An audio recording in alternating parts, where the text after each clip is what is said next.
thank you to everyone in the Discord, man. Thank you to everyone in the Discord. Y'all know me. Y'all know how I am. Y'all know what I like. Y'all know that I'll be into, like, swimwear at certain things. And y'all were 100% correct.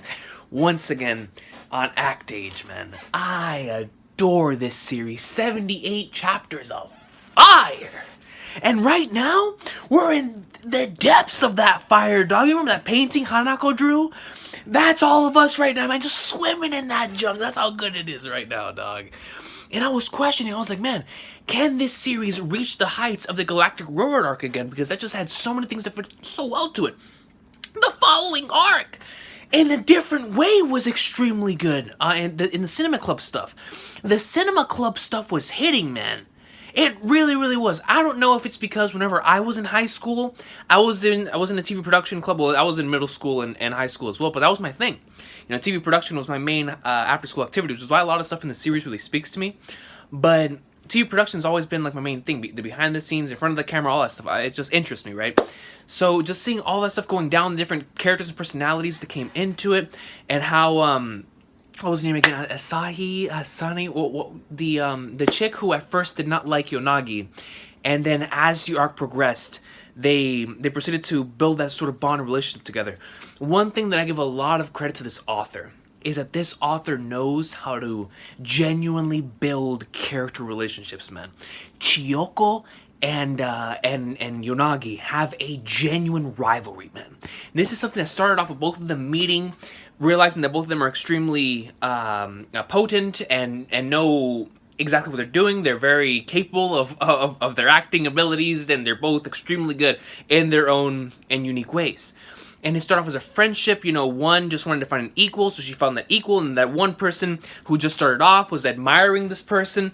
And so then it just continued to push forward. Yonagi started getting better and better, getting more into it, and then it all just blew up in this arc, and now they're genuine rivals, so much so that in the past 3 chapters, in chapter 76, chapter 77, chapter 78, you have both of the directors utilizing that to the strengths of how it is they're going to overcome said opponent and said rival.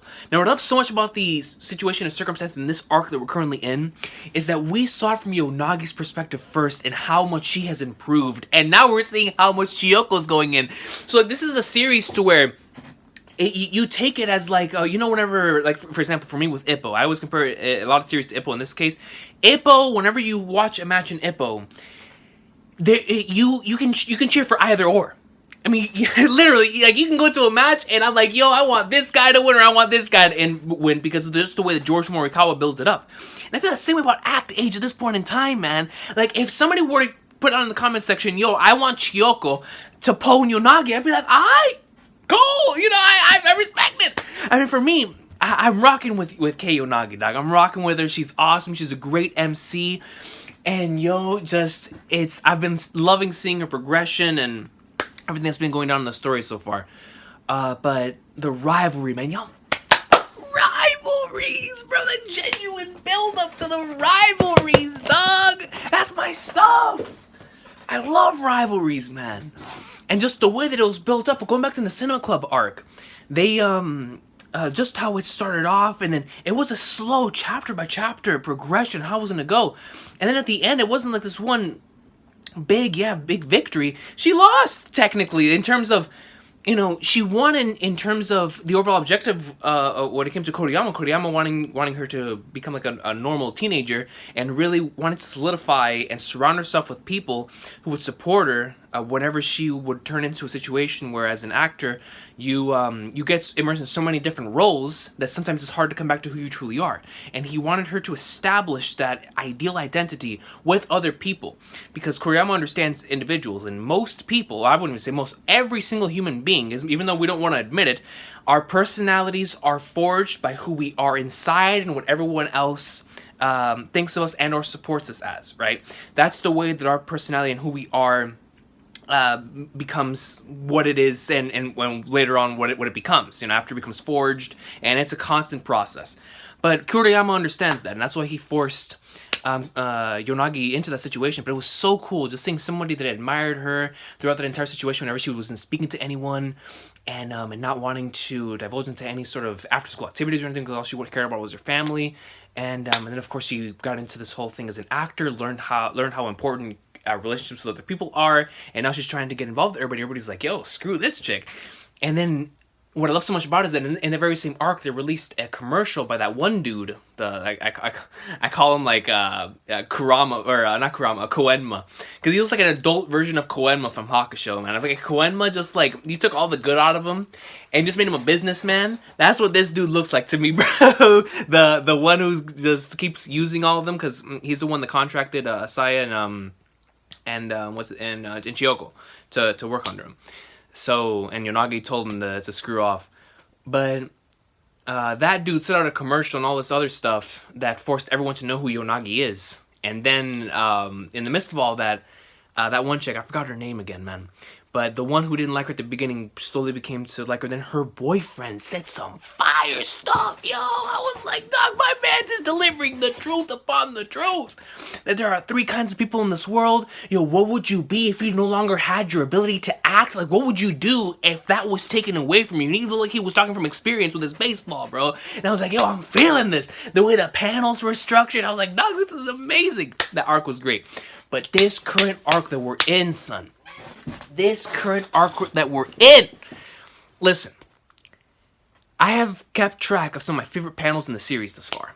And up until like the 60s, I wasn't like, I was mainly keeping track of color pages and certain like spreads and or moments, mainly from the Galactic arc and from the Galactic Railroad arc and the one before that with Chiyoko. I saved quite a few really key panels from those.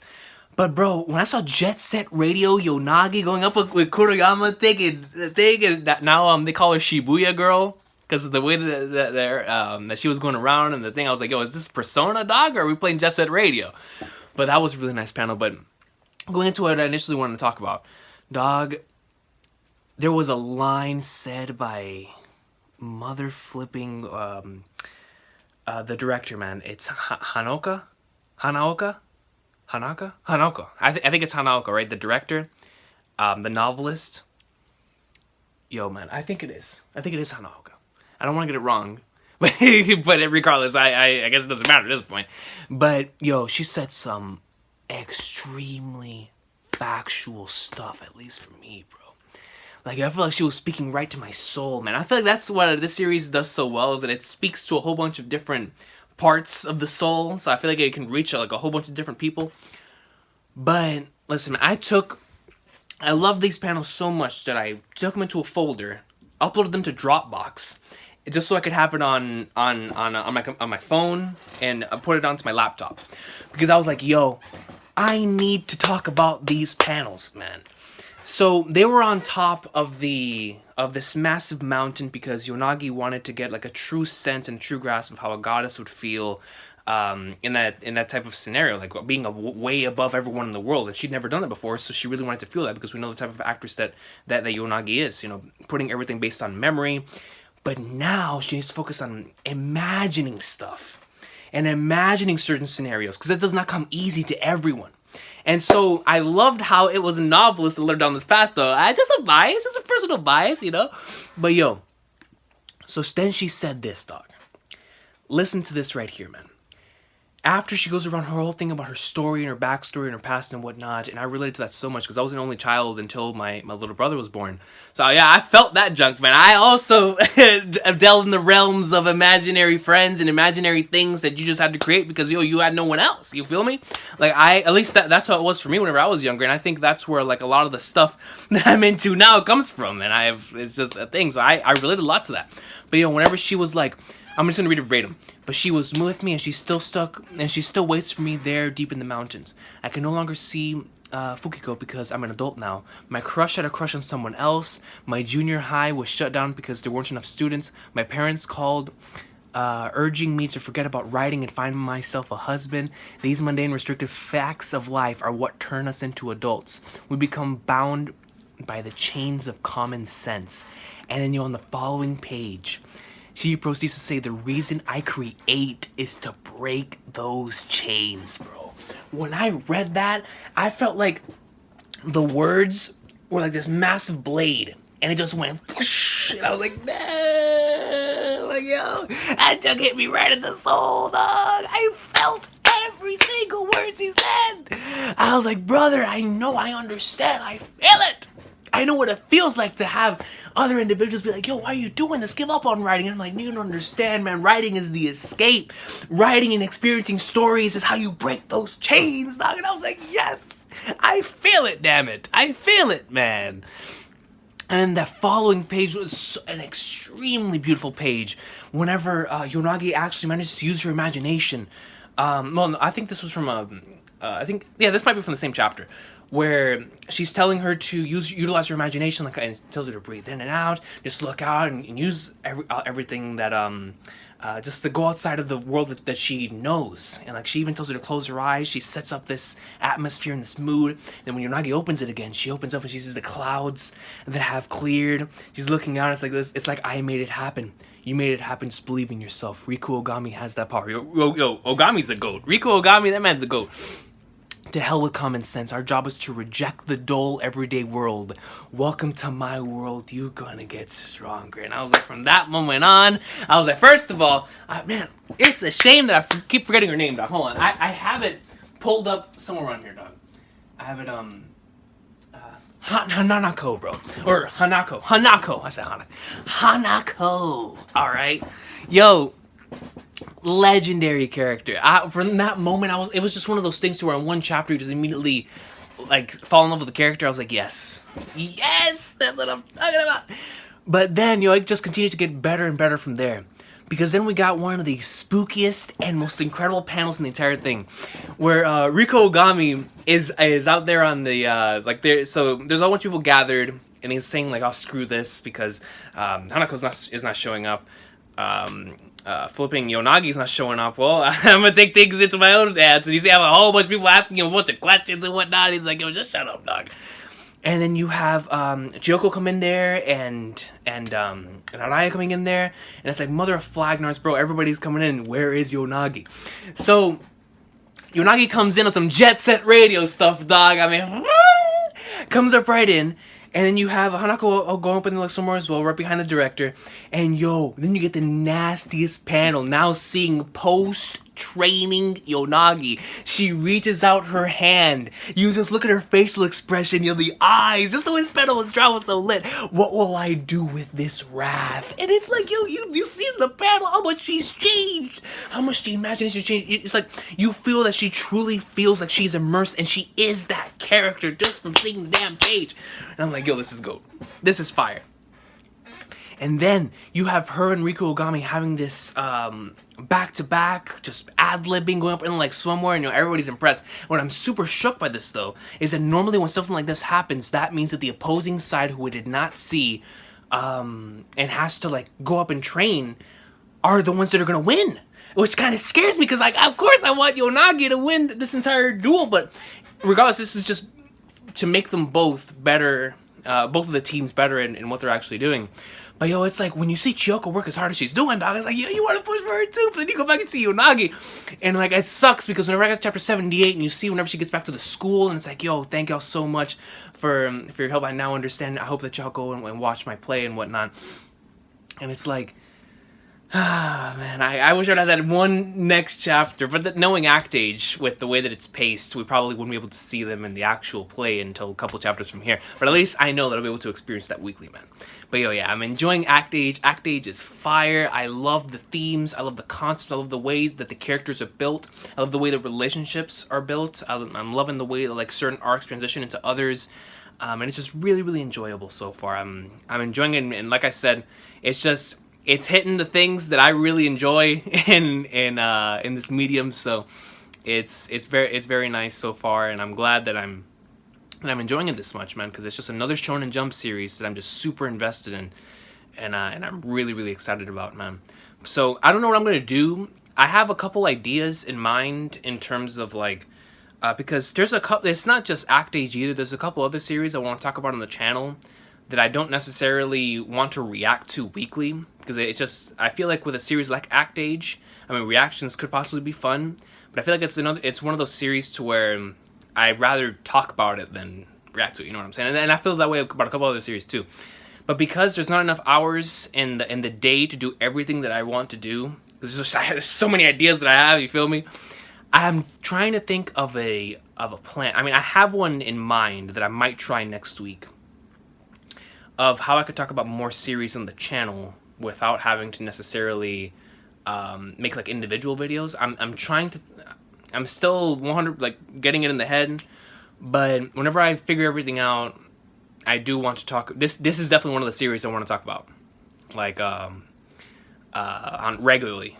And I would not sure if it would be weekly, because you know how bad I am with consistency on that, but I would definitely like to talk about this more on a regular basis, man, because it's a lot of fun. It hits home, it hits the strings, and I really like these characters. I like these characters, and the vibe, the mood that it puts me in, man.